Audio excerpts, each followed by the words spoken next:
যে জামাত বলছে সৎ লোকের শাসন চাই, আল্লাহর আইন চাই, আমাকে দেখান তো এইবার কোন জায়গায় আমির সাহেব আল্লাহর আইন চাই একটা বক্তৃতা করছে কিনা দেখান তো। হ্যাঁ, চিন্তা করতে পারছেন? আমাকে দেখান তো। জামাতের বন্ধুরা, দুই করে করজোরে হাত ধরে বলছি, তোমরা আমাদের উপর অপবাদ শুনছো। কালীশ্বরী ইউনিয়ন শাখার উদ্যোগে আজকে এই গণসমাবেশের সম্মানিত সভাপতি, আমাদের প্রার্থী, শ্রদ্ধাভাজন ওলামায়ে কেরাম, সর্বস্তরে ইসলাম প্রিয় দেশপ্রেমী ভাইয়ের আমার, রাজনীতি কেন, স্টেট কেন সৃষ্টি হয়েছে, রাষ্ট্রের প্রয়োজনটা কি, এই বিষয়ে আমরা অনেকে জানি, অনেকে জানি না। স্টেট সৃষ্টি হওয়ার মূল কারণটা হলো এই, ধরে নেন আপনাদের কালীশ্বরীর এক মাস্তান গুন্ডা এক নিরীহ ব্যক্তির, সাধারণ ব্যক্তির বাড়ি দখল করেছে। আচ্ছা বলেন তো, নিরীহ ব্যক্তি কি ওই গুন্ডার সাথে মোকাবিলা করতে পারবে? এখন বাড়ি পাবি কিভাবে? এখন বাড়ি উদ্ধার করবি কিভাবে? স্টেট, রাষ্ট্র কি বলে, এই নিরীহ ব্যক্তি তোমার কোনো টেনশন নাই, আমি তোমার পাশে আছি, তোমার বাড়ি উদ্ধার করার দায়িত্ব আমার। এর নাম রাষ্ট্র। রাষ্ট্র কি জিনিস? আপনি ক্ষুধার্ত, আপনি ক্ষুধার্ত, কামাই করার যোগ্যতা আপনার মধ্যে নাই, অথচ আপনার পেট তো চায় খাওয়া, আপনার প্রয়োজন খাদ্য, কিন্তু আপনার যোগ্যতা নাই। রাষ্ট্র কি বলে? আমি রাষ্ট্র, তোমার কোনো টেনশন নাই, তোমার ক্ষুধা নিবারণের দায়িত্ব আমার। এর নাম রাষ্ট্র। রাষ্ট্র কি জিনিস? আপনি বস্ত্রহীন, আপনি বস্ত্র ক্রয় করার মতো টাকা কামাই করতে পারেন না, কিন্তু আপনি শীত, তো প্রচন্ড শীত, শীত নিবারণ করবেন কিভাবে? কি মারা যাবেন? না। রাষ্ট্র কি বলে? আমি রাষ্ট্র, তোমার বস্ত্রের দায়িত্ব আমার, আমি তোমাকে বস্ত্র প্রদান করবো। এর নাম রাষ্ট্র। রাষ্ট্র কি জিনিস? আপনি গৃহহীন, আপনার ঘর নাই, কোথায় থাকবেন? রাষ্ট্র কি বলে? তোমার কোনো টেনশন নেই, তোমার ঘরের ব্যবস্থা আমি করবো, আমার নাম রাষ্ট্র। রাষ্ট্র কি জিনিস?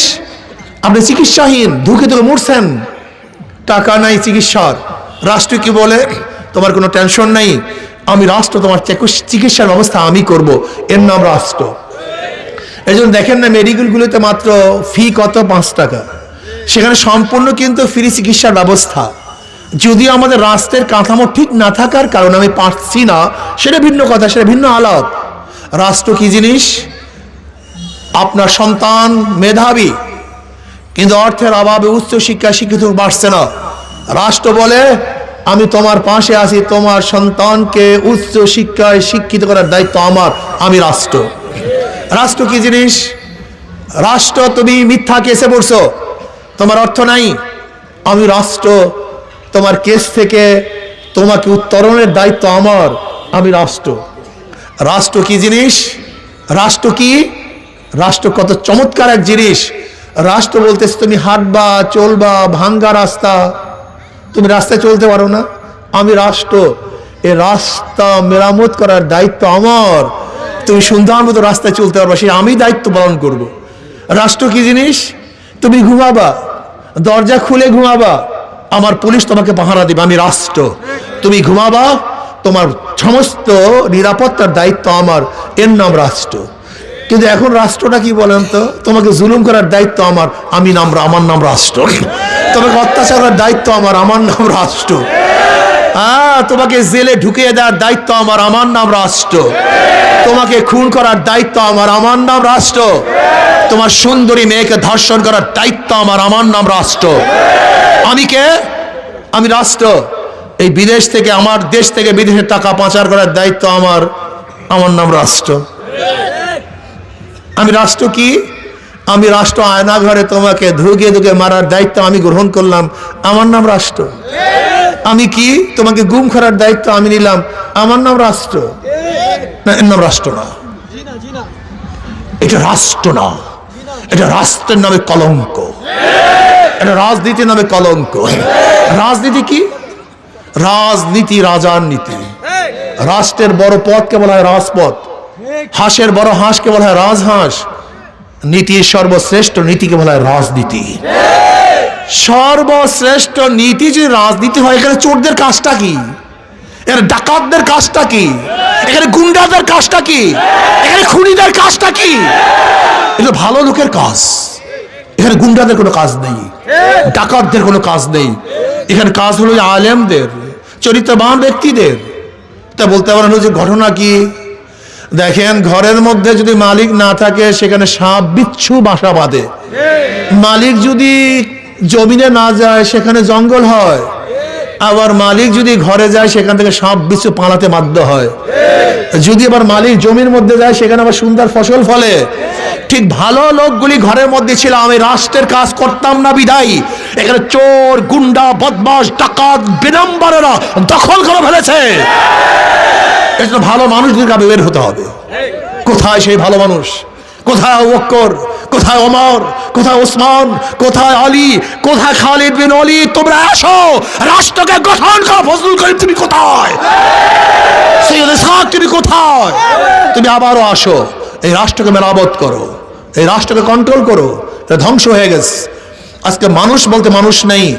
আপনি দেখেছেন যেখানে রাষ্ট্র মানুষকে হেফাজত করবে সেখানে 5ই আগস্টের পরে শুধু এক দলীয় কন্দলে 200 পরে মানুষ হত্যা হয়েছে। যারা নিজেদের দলের লোকদেরকে হেফাজত করতে পারে না, তারা এই রাষ্ট্রের লোককে হেফাজত করতে পারবে না। আপনি চ্যালেঞ্জ দিলেন, আমি চ্যালেঞ্জ দিলাম, লিখে রাখেন, যাদের কাছে নিজেদের দলের লোক নিরাপদ না তাদের কাছে রাষ্ট্রের লোক নিরাপদ হতে পারে না। আচ্ছা বলেন তো, যে চোর সে মায়ের নাকে সোনাও চুরি করে, যেটা জালেম ও বাবার সাথেও জুলুম করে, মায়ের সাথেও, স্ত্রীর সাথেও, ওর আব্বার জুলুম।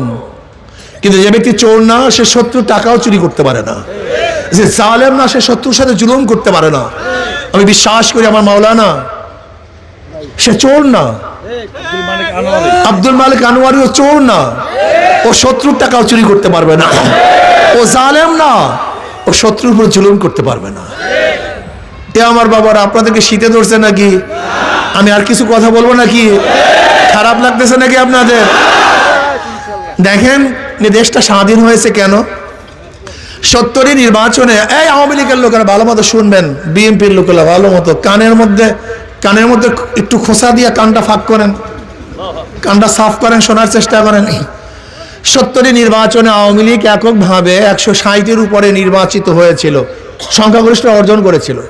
তার পশ্চিম পাকিস্তান, পূর্ব পাকিস্তানের এককভাবে একচ্ছত্র মালিকানা অর্জন করার চেষ্টা করছিল। কিন্তু ইয়াহিয়া খান ভোটের মূল্যায়ন না করার কারণে 71 এদেশের মানুষের যা কিছু ছিল সব নিয়ে পাকিস্তানের বিরুদ্ধে ঝাঁপিয়ে পড়ে দেশটাকে স্বাধীন করেছিল। কিসের কারণে? ভোটের মর্যাদা দিতে।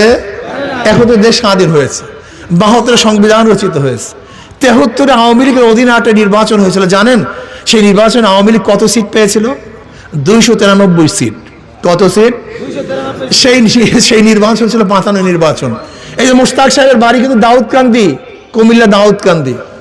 ওখান থেকে হেলিকপ্টারে ভোটের বাক্স ঢাকায় এনে সিল টাকাইয়া ঢুকাইয়া তারপর তাকে নির্বাচিত করেছিল। অথচ 70 নির্বাচনে ভোটের মর্যাদা না দেওয়ার কারণে আন্দোলন সংগ্রাম করে দেশ স্বাধীন করছি। কিন্তু 73-এ আবার সেই 55 নির্বাচন। 75-এ শেখ সাহেব দুনিয়া থেকে বিদায় হয়ে গেলেন, জিয়াউর রহমান সাহেব ক্ষমতায় বসলেন। 79-তে তিনি নির্বাচনে অংশগ্রহণ করেছেন। 79 নির্বাচনে বিজয় হয়েছিলেন বিএনপি, কিন্তু উনি থাকতে পারেন নাই।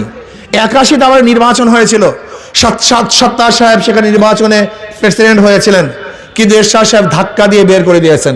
এরশাদ সাহেব ক্ষমতায় আসছেন। 86 সনে এরশাদের অধীনে আর একটা 55 নির্বাচন হয়েছিল। যে 55 নির্বাচনে কে অংশগ্রহণ করেছে আপনারা জানেন? সেখানে কিন্তু আওয়ামী লীগ এবং জামাত কিন্তু অংশগ্রহণ করেছিল। অন্য কেউ অংশগ্রহণ না করলেও অভ্যাস আছে আমাদের। যাই হোক, 86 নির্বাচন 55 নির্বাচন ছিল। এরপর আন্দোলন সংগ্রাম। 1991 সালে এক নির্বাচন হয়েছিল, যে নির্বাচনে প্রথম খালেদা জিয়া ক্ষমতায় বসছেন। আমরা ভেবেছিলাম এইবার দেশ ভালো হবে, শান্তি পাবে, মুক্তি পাবে। কিন্তু 1991 থেকে 96 পর্যন্ত দেশ দুর্নীতিতে বিশ্বের মধ্যে 4 বার চ্যাম্পিয়ন হয়েছে। কয়বার চ্যাম্পিয়ন হয়েছে? আগে পাতানো নির্বাচন হয়েছিল কত সনে? 73-এ। আবার আপনারা জানেন 1996 সনে 15 আগস্ট, 15 ফেব্রুয়ারি, 15 ফেব্রুয়ারি বিএনপির অধীনে আর একটা পাতানো নির্বাচন হয়েছিল, যেখানে কেউ অংশগ্রহণ করে নাই। বিএনপি একা একা নির্বাচন করেছে। বিশ্বাস হয় না, সবাইরই গন্ধ আছে, কিন্তু সবাই আলহামদুলিল্লাহ। ভেবেছিলাম সিয়ামনি নির্বাচনের পরে ক্ষমতায় আসছে মনস্কন্যা, এইবার দেশ ভালো থাকবে, কিন্তু 5 বছর যেতে না যেতে আবার আন্দোলন সংগ্রাম। 2001-এ আবারও সেই হারুয়া পার্টিকে নিয়ে আসছে, আবার 2001 থেকে 5 পর্যন্ত আবার আন্দোলন সংগ্রাম। মঈনুদ্দিন ফখরুদ্দিন ব্রাক থেকে এসে 2.5 বছর ক্ষমতায় চালালেন, ক্ষমতায় বসলেন। 2008-এ আবার নির্বাচন হয়েছিল, 2014-তে নির্বাচন হয়েছিল, 2018-তে নির্বাচন হয়েছে, 2024-এ নির্বাচন হয়েছিল, আর 2026-এ হতে যাচ্ছে। কিন্তু পাবলিক কি পেয়েছেন, কি হারিয়েছেন? অঙ্ক কষার সময় আসছে কি আসেনি? হ্যাঁ, ওহি আলু কি তরকারি जो पहली थी स्वाब भी है। এক কবির দরবারে এক খাদেম ছিল, তাই কবি রাজার বিরুদ্ধে কবিতা লিখতেছিল, সুতুম সাজি জুফাকারি জু পহলি থি সোয়াব भी है। রাজার অত্যাচার অবিচার প্রথম থেকে যে শুরু হয়েছে আজ পর্যন্ত একইভাবে চলতেছে, এর কোনো পরিবর্তন নেই। পরবর্তীতে খাদেম সাহেব দেখে এই লেখছে, আবার সামনে খাদেম সাহেব লিখতেছে ওহি আলু কি তরকারি জু পহলি থি সোয়াব भी है। এই কবি সাহেবের দরবারে প্রথম থেকে যে আলু তরকারি দিয়ে খানা শুরু করছে, আজ পর্যন্ত গোস কপালে জোটে না, ওই আলু তরকারি চলতে আছে। ঠিক ওহি আলু কি তরকারি জু পহলি থি সোয়াব भी है। এই জনগণের ভাগ্যের কোনো পরিবর্তন আজ পর্যন্ত হবে না, হতে তাহলে কেন? একজনের নাম এ, একজনের নাম বি, একজনের নাম সি। এও চোর, বি ও চোর, সি ও চোর। এ কি ভাই? B, C. ক্ষমতা আছে, কি করবে? হটাও এ, বসাও বি, কি করবে? হটাও বি, বসাও সি, কি করবে? কারণটা কি? দল এবং নেতার পরিবর্তন হয়েছে, আদর্শ নীতির পরিবর্তন হয় নাই। এই জন্য শুধু নেতা নয়, নীতির পরিবর্তন চাই। প্রিয় ভাইরা আমার, একটা বার হাত তাকে পরীক্ষা করুন। বলতে পারেন হুজুর জামাত ইসলাম না, জামাত আর ইসলাম নাই, জামাতের নামে ইসলাম। হাকিমউদ্দিন তুলে দিয়েছে। আমি আশ্চর্য হয়ে যাই যে জামাত বলছে সৎ লোকের শাসন চাই, আল্লাহর আইন চাই। আমাকে দেখান তো এইবার কোন জায়গায় আমির সাহেব আল্লাহর আইন চাই একটা বক্তৃতা করছে কিনা, দেখান তো। হ্যাঁ, চিন্তা করতে পারছেন? আমাকে দেখান তো। জামাতের বন্ধুরা, দুই করে করজোরে হাত ধরে বলছি, তোমরা আমাদের উপর অপবাদ শুনছো। দেখো, জামাতের চেয়ে মিথ্যা বলার লোক গোটা দুনিয়ার মধ্যে দ্বিতীয় আছে বলে আমার মনে হয় না।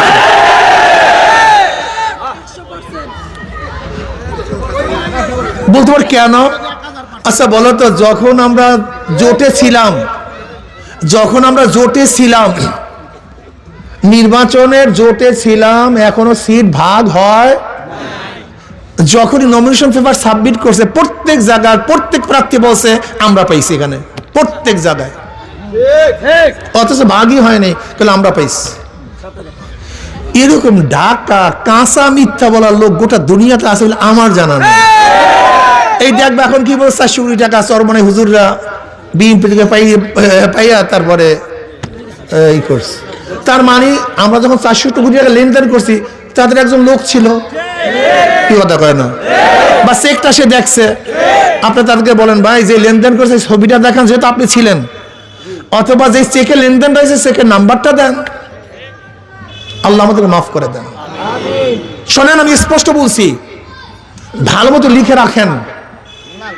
ওই যে খ্রিস্টান ভদ্র মহিলা যখন জামাতের আমিরকে প্রশ্ন করছে, আপনারা যদি ঈশ্বর যদি আপনার ক্ষমতায় নেয়, আপনার কোন নীতিতে কোন আইনে দেশ চালাবেন?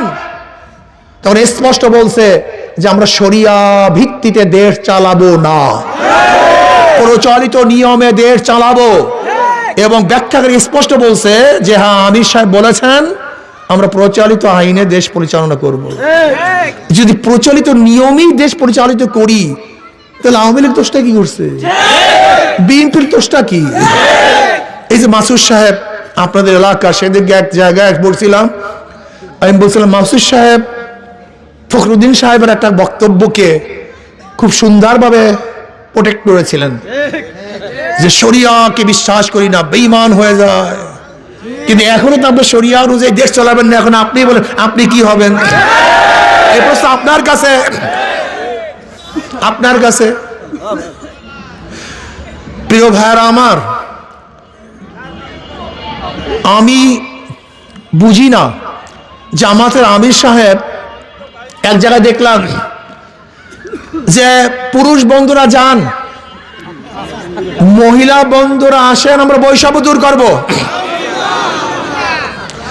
আচ্ছা আমাকে বলেন তো, মহিলা এবং পুরুষের মধ্যে বৈষম্য করছে কে? এই পর্দার বিধান কে করছে? এখন আমরা যদি বলি বৈষম্য দূর করবো, আসেন, ইমানের অবস্থা কি আমি জানি না। এই মুফতিয়ানি কেরাম আছেন, আপনার ফতুয়া দেবেন আমি জানি না, কিন্তু আমি জানি না বাবা। ক্ষমতার কপালে পিসা মারি, ঝাড়া মারি না। নূহ আলাইহিস সালাতু ওয়াস সালাম 950 বছর মাত্র 40 জন মানুষ এক রওয়ায়াতে হেদায়েত করেছেন, অন্য রওয়ায়াতে মাত্র 70 জন, কোন এক রওয়ায়াতে 80 জন। তার নবুয়তের কোনো কমতি হয় নাই। ইসলামী আন্দোলন বাংলাদেশ কিয়ামত পর্যন্ত যে একটা সিট না পায়, কোরআন ও সুন্নাহর বাইরে যাবে না, যেতে পারে না ইনশাআল্লাহ।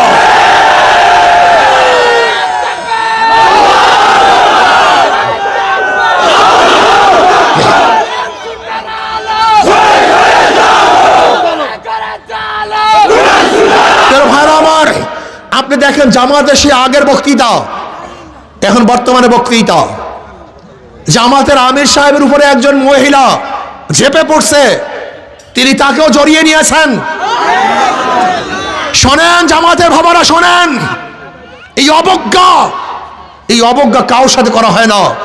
আপনার উচিত ছিল ভুল স্বীকার করা, কিন্তু আপনি ভুল স্বীকার না করে তাকে যোদ্ধার মা, জাতির মা এই ব্যাখ্যা দিয়ে এবং কোরআন ও হাদিসের খেলাফ করেছেন, উল্টা করেছেন। এই ব্যাখ্যা ঠিক হয় নাই। আপনার উচিত ছিল, আবেগে হয়ে গেছে, কিন্তু ব্যাখ্যা দেওয়ার কোনো সুযোগ নাই, এটা ভুল। আমি স্পষ্ট বলবো, কালোকে কালো বলতে হবে, সাদাকে সাদা বলতে হবে, দিনকে দিন বলতে হবে, রাত্রকে রাত বলতে হবে। ইসলামী আন্দোলন বাংলাদেশকে অনেকে বদনাম করে সিটের জন্য তারা ভাগ হয়েছে। যদি সিটের জন্য ভাগ হই, তাহলে ধরে নেন একা থাকলে কি সিট পাওয়া যায় না, জোটে থাকলে সিট পাওয়া যায়? তা সিটের জন্য ভাগ হলে তো জোট করতাম, তা ভাগ হইলাম কেন? বোকা নাকি? এতটুকু সেন্স নাই মিয়া, মাথার মধ্যে এতটুকু সেন্স নাই? যদি সিটের লোভী ভাগ হই, তা জোটে থাকলে সিট পাওয়া যায় না, একা থাকলে সিট পাওয়া যায়? কথা বলেন না কেন? তা আমরা একা হইলাম কেন? না, আমরা জোটের থেকে ভাগ হয়ে সিটের জন্য নয়, ইসলামের জন্য, শরিয়ার জন্য, কোরআন ও সুন্নাহর জন্য। মানুষকে বোকা বুঝাও, বোকা বুঝাও মানুষকে। আমরা কোরআন ও সুন্নাহর জন্য আলাদা হয়েছি, ইসলামের জন্য আলাদা হয়েছি। ক্লিয়ার কাট কথা। যারা ইসলাম চান হাত পাকায় ভোট দেন, আর যারা আমেরিকার মডার্ন ইসলাম চান অন্য জায়গায় গিয়ে ভোট দেন। যান। যারা চাঁদাবাজি চান অন্য জায়গায় গিয়ে ভোট দেন। আর যারা দেশকে সুষ্ঠু, সুন্দর, চাঁদা মুক্ত, কোরআন ও সুন্নাহর ভিত্তিতে চালাতে চান, তাদের মার্কা হাত পাকা। কোনো ক্লিয়ার কাট কথা, কোনো কথাবার্তা নেই। ক্লিয়ার কাট কথা। আমাকে অনেক সাংবাদিকরা প্রশ্ন করে যে হুজুর আওয়ামী লীগের নেতারা পালিয়েছে, কিন্তু তাদের ভোটাররা তো পালায় না, ভোট দেবে কাকে? প্রায় সাংবাদিকরা আমাকে প্রশ্ন করে, হুজুর তারা ভোট দেবে কাকে? আমি বললাম, দাঁড়িপাল্লায় তারা ভোট দেবে না, এর জন্য তাদের জন্মটাই বিপরীত, স্বাধীনতার পক্ষে, স্বাধীনতার বিপক্ষে। এর জন্য দাঁড়িপাল্লায় তারা ধানের শীষে ভোট দেবে না। 5ই আগস্টে যত কেস, মামলা, হামলা, চাঁদাবাজি তারা করছে, কাজী ধানের শীষেও ভোট বাকি থাকে একটা। কথা কয় না, বাংলা কথা বোঝে না। কেন? কেন? প্রত্যেকটা মানুষের, হিন্দু, বৌদ্ধ, খ্রিস্টান, আওয়ামী লীগ, বিএনপি, সবাই একটা বিশ্বাস আছে হাত পাকা ক্ষমতায় গেলে জুলুম করবে না, মিথ্যা মামলা আমাকে ভোগাবে না, আমাকে বাড়ি ছাড়া করবে না, আমার ব্যবসা প্রতিষ্ঠানে কেউ চাঁদা নেওয়ার জন্য আসবে না, আমার বাচ্চা ইতিম হবে না, আমার স্ত্রী বিধবা হবে না, আমার মায়ের বুক খালি হবে না। এই বিশ্বাস প্রত্যেকটা মানুষের মধ্যে আছে। এর জন্য আশা করি ইনশাআল্লাহ হাত পাকে কি গ্রহণ করবে। আপনারা তো কেউ করবেন না মনে হয়। ও যে দাঁড়ায় আছে ওটা শীতে ধরছে মনে হয় হাত পাকে পছন্দ করে না নাকি? এই মার্কাটা কি? মুসলিম হিন্দুর, ধনী গরিবের, পুরুষ মহিলার, সবার মার্কা, শান্তির মার্কা, সবার মার্কা, ইসলামের মার্কা, শরিয়াতের মার্কা, বিজয়ের মার্কা। নারায়ে তাকবীর। মার্কাটা কি? ইনশাআল্লাহ আমরা এবার ইনশাআল্লাহ এমন ভাবে কাজ করব যেন হাত পাকাকে বিজয় করবই করবে ইনশাআল্লাহ। ধন্যবাদ সবাইকে, শুকরিয়া। আগামী 7 তারিখ আমি যেন শুনি বাউফলে একটা সমুদ্র হয়েছে। ওই সমুদ্র কোনো পানির সমুদ্র না, সমুদ্র মানুষের সমুদ্র হয় ইনশাআল্লাহ। রাজি আছেন ইনশাআল্লাহ?